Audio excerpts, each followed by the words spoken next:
नमस्कार मित्रों, संसार मानस पर आप सभी लोगों का बहुत बहुत स्वागत है।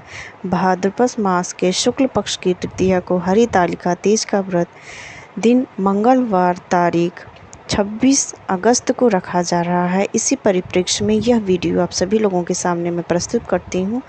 जो इस चैनल पर पहली बार आए हैं, इस चैनल को सब्सक्राइब करके हमारा सपोर्ट ज़रूर करें। हरितालिका तीज का व्रत किस प्रकार रखें, कौन से नियम लगाएं और उसमें पूजा का क्या स्वरूप होना चाहिए, नहाए खाए कैसे करें, ये सभी बातें इस वीडियो में धीरे धीरे हम लोग करेंगे। सबसे पहले तो बात करते हैं नहाए खाए की। तो नहाए खाए का दिन सोमवार को किया जाएगा। इस दिन तिल्ली के पत्तों को लाकर अपने बालों को धुला जाता है। केश को धुलने के बाद उस दिन हमें ध्यान रखना चाहिए कि मसूर की दाल नहीं खाएं, बैगन नहीं खाएं, क्योंकि मसूर की दाल एक तरह से तामसिक भोजन माना गया है। बहुत सारे लोग झिकझिक करते हैं लहसुन प्याज के लिए कि डालें या ना डालें। अगर परिवार वालों के अंदर ये दबाव हो कि नहीं डालना ही है, तो भी आप अपने लिए सब्जी निकाल कर उसमें ऊपर से डाल सकते हैं। और दूसरी बात, ये याद रखने वाली बात ये है कि बहुत जगह ऐसा प्रचलन है कि तीज का व्रत करते समय भोर में थोड़ा केला दही का ग्रहण किया जाता है, जिसे सरगी बोलते हैं।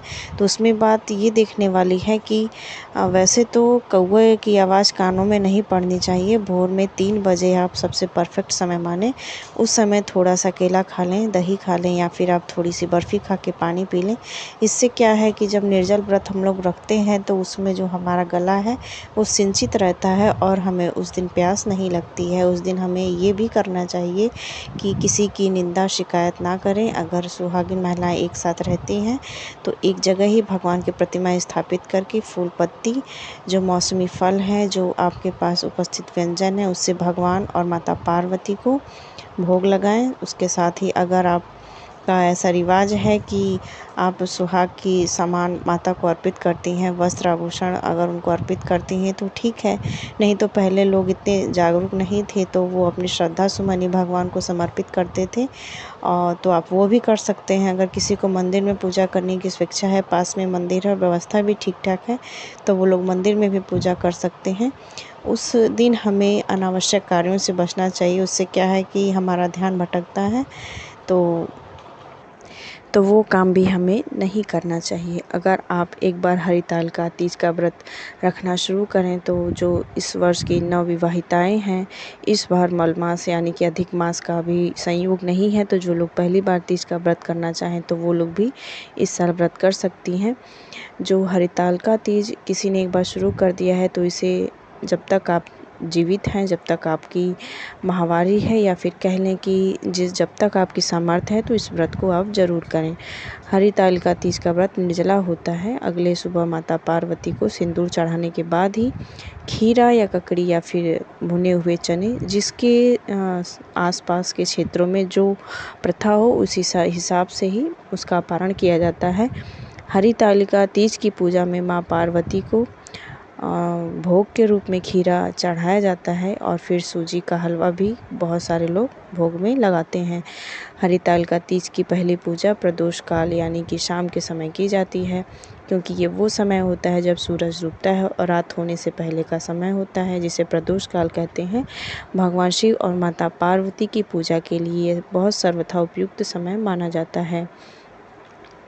हरितालिका तीज की दिन व्रत करने के दौरान महिलाओं को रात भर जागरण करना चाहिए। इस दौरान भजन कीर्तन नृत्य आदि किया जा सकता है। वैसे भी महिलाएं निर्जला रहती हैं तो उस दिन नींद नहीं आती है बहुत लोगों को। तो माता की सामर्थ्य है, माँ सभी को सामर्थ्य शक्ति दें कि वह व्रत अपना संकल्प के साथ पूरा करे। कहा जाता है कि हरितालिका तीज के व्रत के दौरान महिलाओं को 16 श्रृंगार जरूर करना चाहिए। 16 श्रृंगार करने से माँ पार्वती अति प्रसन्न होती हैं और हमें सौभाग्य और सामर्थ्य का आशीर्वाद देती हैं।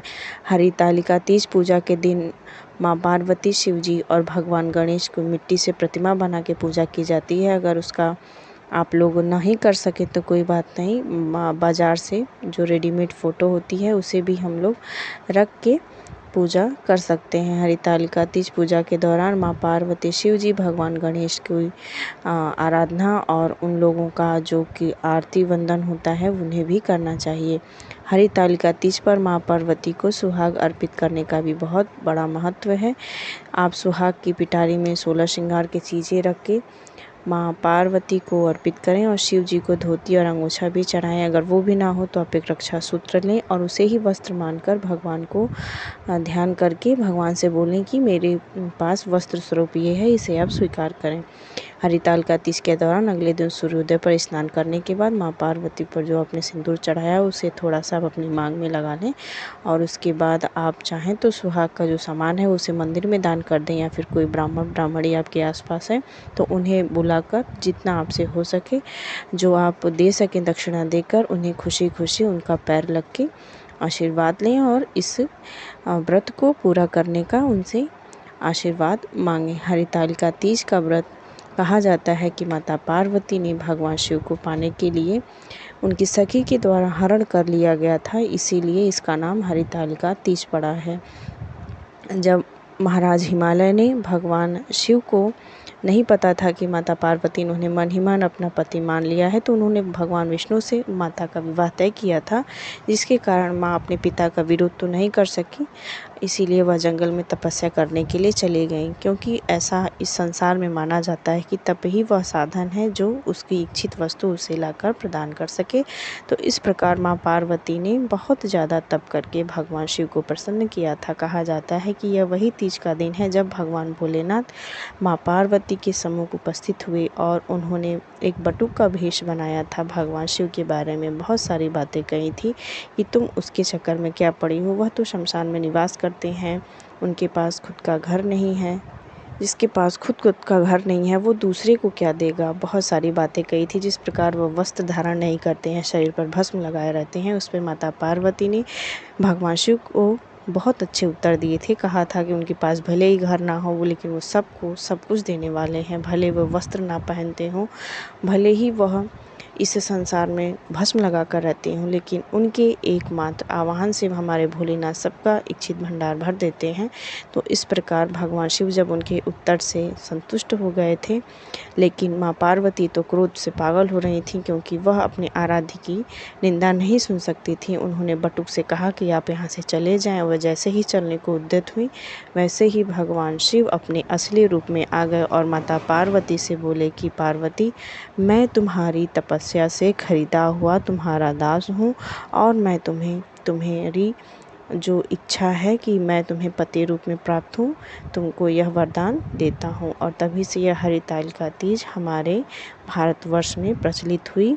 हर सुहागिन महिला, कुंवारी कन्या भी हरितालिका तीज का व्रत करती हैं अपना इच्छित वर पाने के लिए, और जो सुहागिन है वे अपने सुहाग को अचल करने के लिए इस व्रत को करती हैं।